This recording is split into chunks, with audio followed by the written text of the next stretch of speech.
Salam luar biasa dahsyat. Saya Rizal, jumpa lagi dalam channel Analisa.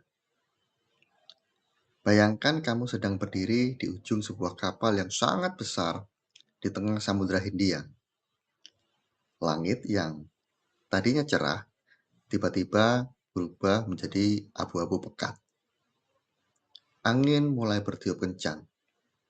Kamu tahu, di depan sana ada pusaran raksasa yang sedang terbentuk. Dunia di tahun 2025 bukan lagi tentang siapa yang paling cepat, tapi tentang siapa yang paling paham arah angin.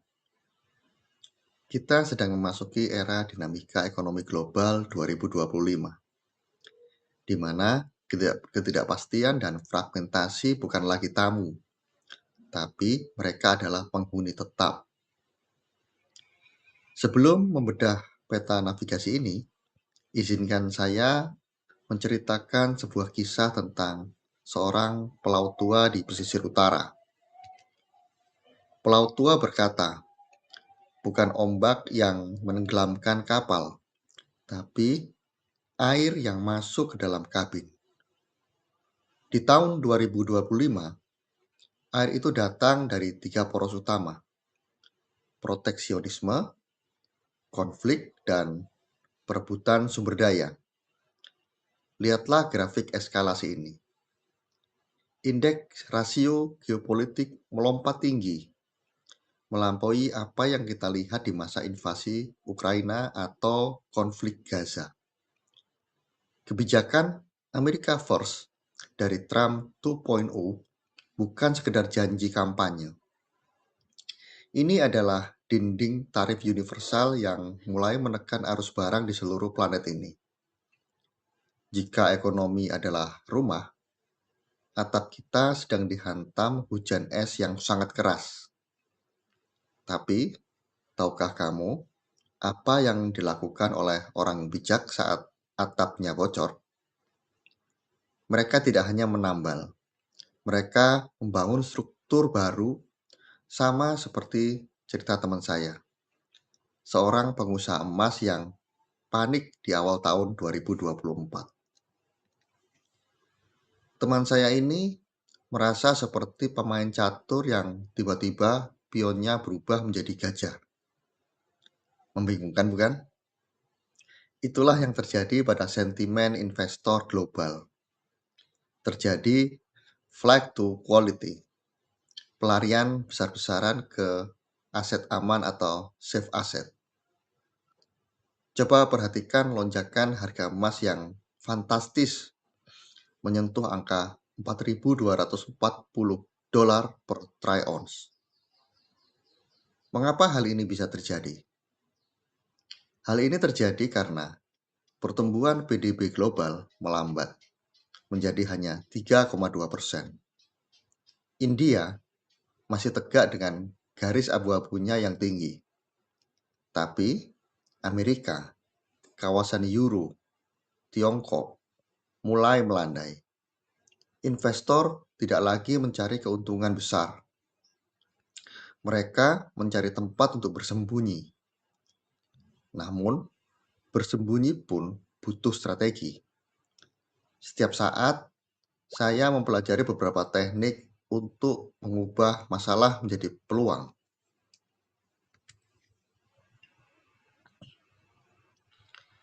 Inilah inti dari apa yang harus kita pahami.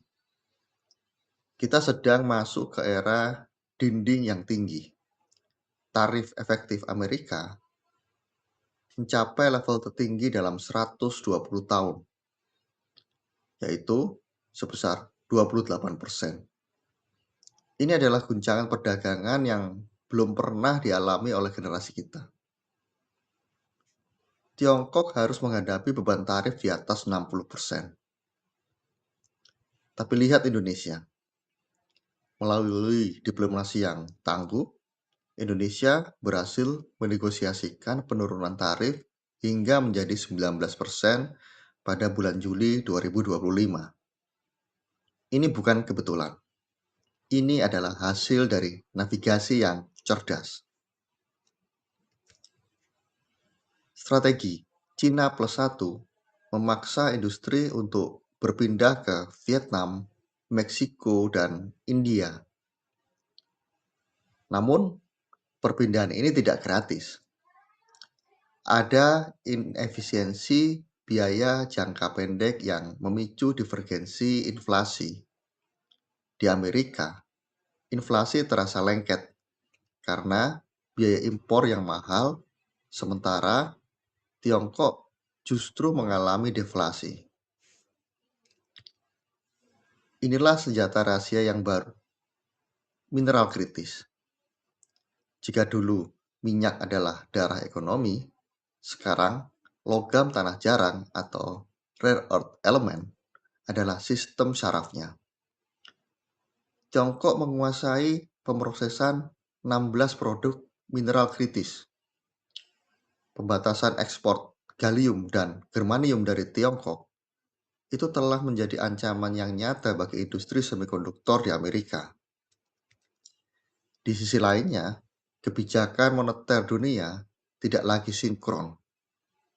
Bank of Japan bergerak hawkish, ketat dan agresif, mengutamakan pengendalian inflasi daripada pertumbuhan ekonomi yang cepat.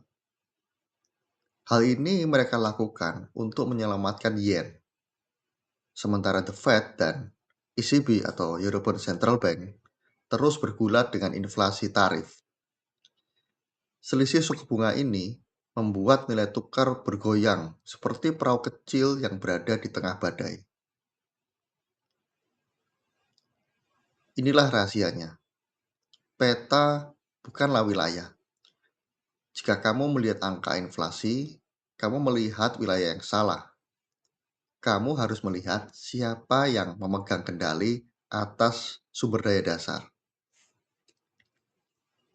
Jadi, bagaimana kita menggunakan peta ini? Indonesia sudah mengambil langkah yang tepat. Diplomasi ekonomi aktif. Indonesia tidak hanya menunggu. Keberhasilan Indonesia menurunkan tarif ke 19% merupakan bukti bahwa negosiasi bilateral adalah kuncinya. Lalu, hilirisasi sumber daya. Jangan hanya mengekspor bahan mentah. Dengan memperkuat pemrosesan domestik, Indonesia memiliki leverage atau daya tawar yang tidak bisa diabaikan oleh dunia. Indonesia harus melakukan diversifikasi pasar dan mitigasi fiskal untuk menghadapi penguatan dolar Amerika Serikat. Inilah navigasi Indonesia untuk pindah dari sekedar mengejar efisiensi menuju pembangunan resiliensi. Ingat teman saya yang pengusaha emas tadi. Setelah dia memahami pola catur yang baru, dia tidak lagi hanya menyimpan emas secara pasif. Dia mulai menggunakannya sebagai daya tawar untuk diversifikasi bisnis ke sektor energi hijau yang membutuhkan mineral kritis. Dia berhenti menjadi korban papan catur dan mulai menjadi pemain yang menentukan langkah. Pelaut tua tadi juga benar. Saat atap rumah kamu dihantam hujan es, orang yang sukses adalah mereka yang tidak hanya diam di dalam rumah, tapi mereka yang sudah menyiapkan material untuk membangun atap yang lebih kuat sebelum musim hujan tiba. Indonesia dengan kontrol atas mineral kritis saat ini sedang membangun atap baja untuk ekonominya sendiri. Kembali ke anjungan kapal yang tadi. Pusaran air itu memang besar. Harga emas mungkin sudah rekor yang tertinggi. Tarif mungkin sudah mencapai puncaknya dan fragmentasi teknologi mungkin terasa menakutkan. Tapi ingat, samudera yang tenang tidak pernah menghasilkan pelaut yang tangguh. Landscape di tahun 2025 memberikan leverage bagi ekonomi kita, bagi negara yang mempunyai diplomasi yang tangguh. seperti Indonesia. Kuncinya adalah adaptabilitas, hilirisasi, dan diversifikasi.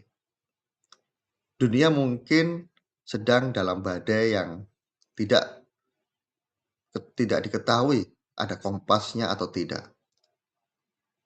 Terima kasih sudah menonton video ini. Klik tombol subscribe agar kamu tidak tertinggal untuk navigasi yang berikutnya. Dan bila kamu merasa bahwa video ini bermanfaat, silakan berikan like dan share video ini kepada semua keluarga dan teman-teman terdekat kamu. Sampai jumpa lagi pada video selanjutnya.